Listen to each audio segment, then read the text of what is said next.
21. storočí je snaha nahradiť prirodzené umelým.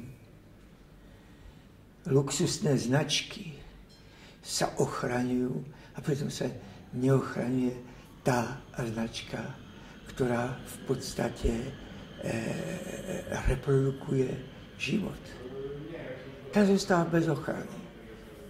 Namiesto toho, aby spoločnosť podporovala rodinu, v podstate vytvára akési režimy náhradné, ktoré vždycky zostanú iba náhradnými. Ja keď som mal 8 rokov, tak mi zobrala matka a zostali sme so svojou sestrou sami. Našťastie element ženy v rodine narodila moja babička, ktorá sa o nás starala.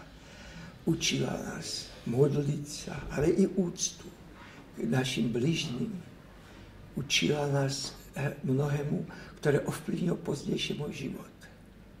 S láskou, ktorou nás prevádzala do dospelosti, sme boli vychovaní a myslím si, že keby ma bol vychoval iba môj otec mužskou rukou, že by som možno bol dopadol inak, alebo moje cesty by sa rozvinuli inak.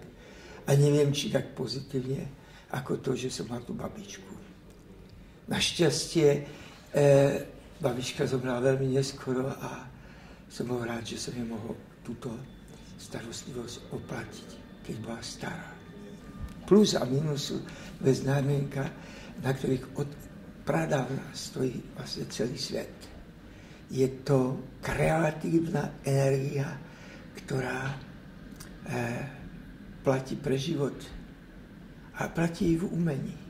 A preto svoje áno a svoj hlas dávam prirodzenej rodine, tej, aká ma vychovala, a tej, ktorú štafetu som priniesol na svoje deti a ja.